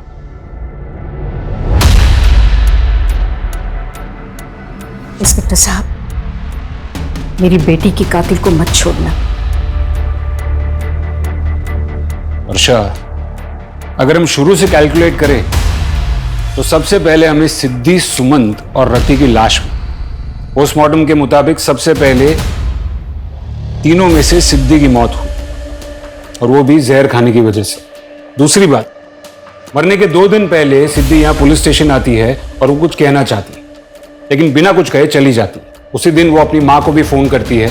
माँ, आपने सही कहा था, ये जिंदगी है, पर्दे पे चलने वाली कोई फिल्म नहीं। माँ, मैं बहुत परेशान हूँ माँ। इन दोनों बात में एक चीज कॉमन है कि वो अपने पति के बारे में कुछ कहना चाहती थी। और मेरे पति, मुझे लगता है जो कुछ भी मेरे साथ हो रहा है इन सब के पीछे उनका ही हाथ है। और तीसरी बात, यहां आने या फिर अपनी माँ को फोन करने के 4 दिन पहले सुमन सिद्धि की माँ को यहां बुलाता है और उसे कहता है कि अपनी बेटी को लेकर जाओ। आप प्लीज सिद्धि को अपने साथ ले जाइए। इस पूरे मामले में कुछ तो मिसिंग है।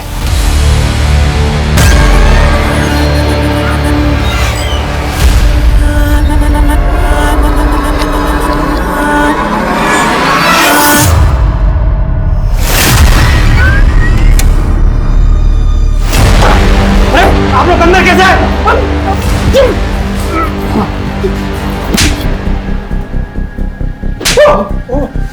मानना पड़ेगा, काबिलियत तो बहुत है तुझ में। काश अपना दिमाग सही जगह पर इस्तेमाल किया होता, ना ही कि क्राइम में। अब ये लाइसेंसेस, पासपोर्ट्स, ग्रेजुएशन सर्टिफिकेट्स, इनके अलावा और कौन कौन से डॉक्यूमेंट्स तेरे फर्जी घूम रहे मार्केट में? बोल। ये तूने बनाया? हाँ सर। और क्या क्या बनाया इनके लिए? बोल बोल। कुछ नहीं सर, और कुछ नहीं। सर, हमने चेक किया, सुमन का भाई सुनील उस दिन नोएडा भाड़ा लेके आया था। उसकी दूसरी एक्टिविटीज पे कुछ शक करने जैसा नहीं लगा। और एक बात सर, हमारे खबरी के मुताबिक सेक्टर 78 की मार्केट में सिद्धि और सुमन दोनों को देखा गया था, और जिस आदमी ने उन्हें देखा था उसे ये बात इसलिए याद है क्योंकि सिद्धि और सुमन दोनों बहुत लड़ रहे थे, लेकिन किस बात पे लड़ रहे थे वो सुन नहीं पाया। सिद्धि रुको, छोड़ो मेरा हाथ। तुमने मेरी मर्जी के खिलाफ ये सब क्यों किया? और मेरी माँ बिल्कुल सही कहती थी कि तुम मेरे लायक ही नहीं हो। सिद्धि, एक बात तो जाहिर है कि दोनों में बनती नहीं थी, लेकिन जैसे इस आदमी ने सुना है, शायद दूसरों ने भी सुना होगा। हमें इनके बारे में और इन्फॉर्मेशन चाहिए। जी सर। ऐसी कौन सी बात है जिसकी वजह से जिंदगियां ऐसे खत्म हो गई?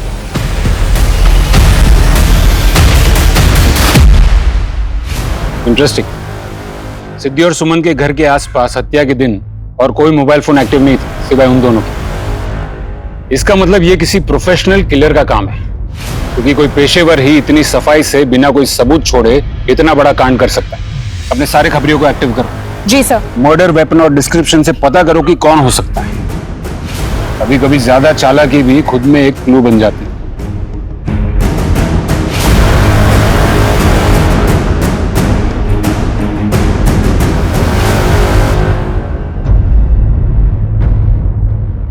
सर, चाय वालों को तो कुछ नहीं पता। चलो वहां जाके दीजिए। ये ले, ये सब घड़ी करके रख। ये वो बाजू पकड़। अरे सर आइए, क्या दिखाऊं आपको? आपने इनको देखा है? हाँ सर, ये 1 हफ्ते पहले मेरी दुकान पे आए थे। दोनों ने काफी सारा सामान लिया था। मैडम ने साड़ी भी ली थी। खुश लग रहे थे वो। आर यू श्योर वो दोनों खुश लग रहे थे? हाँ मैडम।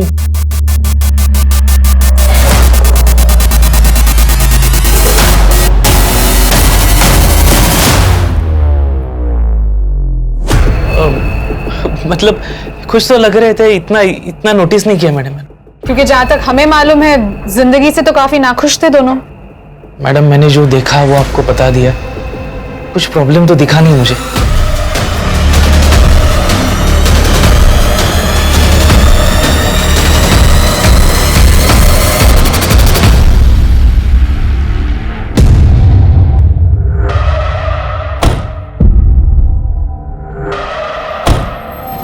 ये देख, ये नया माल आया है ना, इसको वहां पे उस कॉर्नर में रख। और ये धूल देख कितनी है। आइए मैडम, बताइए क्या चाहिए आपको? जी मुझे वो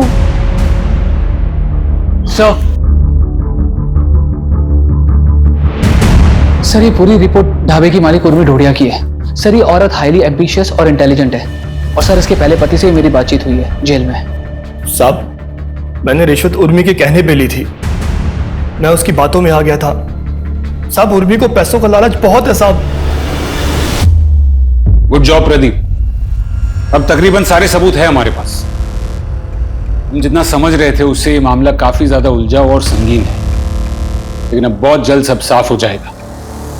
ये देखिए मैडम, एकदम मजबूत टिकाऊ बैग है, बहुत बढ़िया क्वालिटी है। एक्चुअली मुझे कहा गया था, वो अर्जेंट है। अगर आज के आज ही हम लोग। मैं समझ गया मैडम, आप मेरे साथ आइए। हमारी सैलरी भी डबल कर दी है मैं, और ये बात तुम अच्छे से जानते हो कि अगर मेरे साथ रहोगे तो एक्स्ट्रा पैसे भी कमाओगे।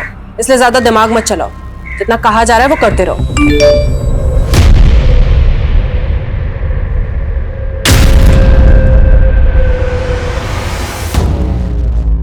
Thank you so much sir, आपने सब कुछ बहुत अच्छे से समझा दिया। मैं माँ को फोन करके बता देती हूँ। एक्चुअली वो खुद ही आने वाली थी, फिर मैंने ही मना कर दिया। उनसे कहिए कि आप बिल्कुल सेफ हैं। हेलो। हाँ माँ, मैं बिल्कुल ठीक हूँ। आप बिल्कुल टेंशन मत लो, यहाँ सब कुछ एकदम सेफ है। बस आप एक काम करो, मेरे पिकअप के लिए गाड़ी भेज दो। वो जो दुकान है ना, बस उसके पीछे वाली ही गली में है। ठीक है माँ। वर्षा, गाड़ी निकालो।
हाँ मदन बोलो, बनने वाली फैमिली की सुपारी किसने दी थी, कुछ पता चला?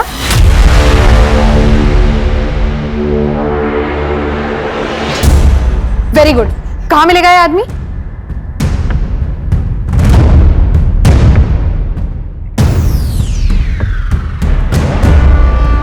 सर, किलर के बारे में इंफॉर्मेशन मिली है। गुड, टीम तैयार करो, उठा लो उसे। Right sir.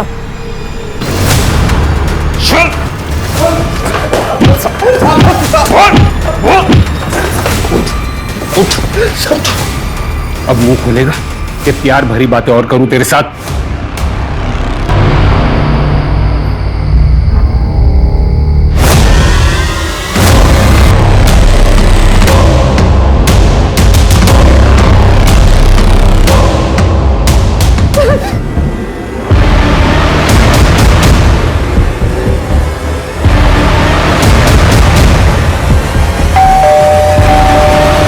किसने दी थी सुपारी? मैडम, ये सारा आइडिया उस गजेंद्र का था। हम दोनों की दुकानें आसपास थी तो वो कभी कभी खाना खाने आ जाता था। फिर एक बार बातों ही बातों में उसे पता चला कि मैंने डॉक्टर को असिस्ट किया तो ये दुकान और ढाबा चला के हम अमीर नहीं बन सकते उर्मी जी। मेरी दुकान के पीछे जगह है और आपके पास हुनर है। अगर आप रेडी है तो पैसों की बारिश हो सकती है। कैसे? हर प्रेग्नेंट औरत मां नहीं बनना चाहती। सही कह रहे हैं आप। जब मैं भी मां नहीं बनना चाहती थी तब मुझे भी कोई रास्ता नहीं मिला था। तो आपसे बेहतर कौन समझ सकता है कि हमारे समाज में ऐसी औरतें हैं जो ये कदम उठाना चाहती हैं लेकिन उठा नहीं सकती क्योंकि उनके पास जगह नहीं है। सिद्धि का मर्डर क्यों करवाया? साबु सिद्धि हमें धमकी देके गई थी। सिद्धि रुको, छोड़ो मेरा हाथ। मेरी मर्जी के खिलाफ क्या ये? अभी हम दूसरे बच्चे के लिए तैयार नहीं थे और लड़की के लिए तो कतई नहीं। कितनी घटिया सोची तुम्हारी। और मेरी माँ बिल्कुल सही कहती थी कि तुम मेरे लायक ही नहीं हो। छोड़ूंगी नहीं मैं तुमको और ना उन लोगों को जिन्होंने मेरे साथ ये सब किया है।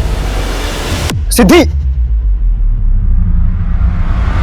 साहब मैं डर गया था, उर्मी के बहकावे में भी आ गया था। उसने मुझे कहा था कि सिद्धि का जिंदा रहना हमारे लिए खतरनाक हो सकता है। फिर मैंने एक किलर को कांटेक्ट किया। सिद्धि और उसके परिवार के मर्डर के बारे में क्या कहा इसने? मर्डर? सर नहीं सर, मेरा किसी के मर्डर से कुछ लेना देना नहीं है। और कितना झूठ बोलोगी तुम? तुम्हारे लालच की वजह से तुम्हारा पति जेल चला गया। कुछ दिनों के लिए एक डॉक्टर को असिस्ट क्या कर लिया? तुमने अपने आप को डॉक्टर घोषित कर लिया। नहीं सर, तुम्हारी सारी फेक डिग्रीज है हमारे पास और डिग्री बनाने वाला भी। और डॉक्टर बनकर तुम औरत के अंग से जो अलग करती थी उसे अपने ढाबे के तंदूर में जला देती थी। नहीं सर, आप ये कैसे बातें? गजेंद्र ने सब कबूल कर लिया है। समाज सेवा नहीं, अपनी लालच की सेवा कर रही हो तुम। जो लड़की अपनी मर्जी से आए उसके साथ भी, जो ना माने उसके साथ भी गलत किया तुमने। मैडम को दीजिए वो ब्राउन वाले दिखाओ ना। ये देखिए। अरे अरे अरे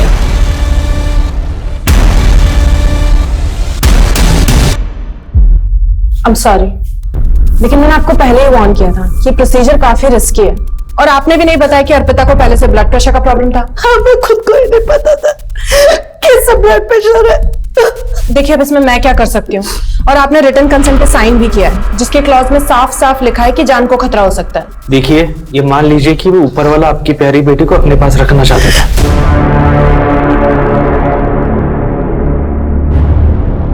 अर्पिता शादी के पहले ही प्रेग्नेंट हो गई, लेकिन उसके माँ बाप को एक बात समझनी चाहिए थी कि एक इलीगल अनजान जगह पे अपनी बेटी को ले जाके उसका अबॉर्शन करवाना वो उसकी जिंदगी को खतरे में डाल रहे थे। ऐसे में अपना रेपुटेशन बचाना, अपना नाम बचाना, शायद अपनी बेटी को बचाना ज्यादा जरूरी था। और हुआ क्या, उन्होंने अपनी बेटी को, अर्पिता को खो दिया। जब एक कुंवारी लड़की किसी भी वजह से प्रेग्नेंट हो जाती है वो बहुत ज्यादा प्रेशर में आ जाती है। उसके लिए सही और गलत के बीच में अवलोकन करना बहुत मुश्किल हो जाता है। इसीलिए बहुत जरूरी है कि माँ बाप अपने बच्चों के दोस्त बन के रहें, ताकि बच्चों को भी भरोसा हो अपने माँ बाप पे कि जब वो सच बताएं तो उन्हें बहुत ज्यादा डांटा नहीं जाएगा बल्कि सही रास्ता दिखाया जाएगा। क्योंकि बच्चों का एक गलत निर्णय उनके लिए जानलेवा साबित हो सकता है। हमारी आज की युवा पीढ़ी बहुत समझदार है। उन्हें ये मालूम होना चाहिए कि ऐसे बहुत सारे हेल्पलाइन नंबर्स, एनजीओ की इंफॉर्मेशन अवेलेबल है इंटरनेट पे कि अगर वो कभी भी इस तरह की परिस्थिति में फंसते हैं उन्हें ये पता होना चाहिए कि उन्हें आसानी से मदद मिल सकती है। आज से कई साल पहले अगर ये मेरे साथ हुआ होता तो शायद मैं भी डर जाती, सहम जाती, शायद मुझे भी नहीं मालूम होता कि किस दिशा में जाऊं। लेकिन आज हमें मालूम है कि सारी सही इंफॉर्मेशन इंटरनेट पे अवेलेबल है, बस सही फैसला लेना जरूरी है। पता है, आज भी न जाने कितने लोग हैं जो कि मेडिकल स्टोर में जाकर कॉन्डम मांगने से डरते हैं, शर्माते हैं, जैसे कि कुछ गलत काम कर रहे हो। पर इसमें कुछ गलत नहीं है, स्वाभाविक है ये। अब जब जागरूकता ही नहीं तो सही और गलत के बीच में आप आंकलन कैसे करेंगे? और कई बार उस गलती को सुधारते सुधारते इतना वक्त लग जाता है, इतनी देरी हो जाती है कि वो देरी महंगी पड़ जाती है। जबकि सबसे बड़ा सच ये है कि गलत ऐसी इलीगल जगह पे ले जाके अपनी बेटी, बहन या बीवी का अबॉर्शन करवाना है, उसकी जान खतरे में डालना गलत है। हमारे देश में धन, विद्या और शक्ति के लिए माता को पूजा जाता है, यहाँ तक कि भारत को भी माता बुलाया जाता है। लेकिन हमारे देश में एक माँ को मजबूर किया जाता है कि वो एक बेटी को, एक माता को जन्म न दे। अगर घर में एक बेटी पैदा हो जाती है तो मातम का माहौल बन जाता है। उसकी पैदाइश पे ही उसकी शादी और दहेज का डर छा जाता है। अपनी बेटी को सशक्त बनाओ, उसे अपने पैरों पे खड़ा करो। वो आपका सहारा नहीं चाहेगी, फिर वो आपका सहारा बनेगी। इस बात पे भरोसा करो। बस अभी बहुत हो गया। मैं हाथ जोड़ के आपसे विनती करती हूँ कि बेटे और बेटी में फर्क बंद कीजिए। अगर आप पूरे आत्मविश्वास के साथ अपनी बेटी के साथ खड़े रहेंगे तो पूरा समाज उसकी इज्जत करेगा। और हाँ, ये किसी भी अनरिलायबल अबॉर्शन सेंटर पे अपनी बेटी को मत लेके जाइए। ये सिर्फ गैर कानूनी ही नहीं है, उसके लिए घातक, उसके लिए बहुत खतरनाक है। तो मैं दिव्यांका त्रिपाठी दहिया अब लेती हूँ आपसे विदा, इस वादे के साथ कि आपसे फिर मिलने आऊंगी एक और नई और सच्ची कहानी के साथ। तब तक देखते रहिए क्राइम पेट्रोल, सतर्क, विमेन अगेंस्ट क्राइम। एक औरत पर वार, अब हर औरत का भार।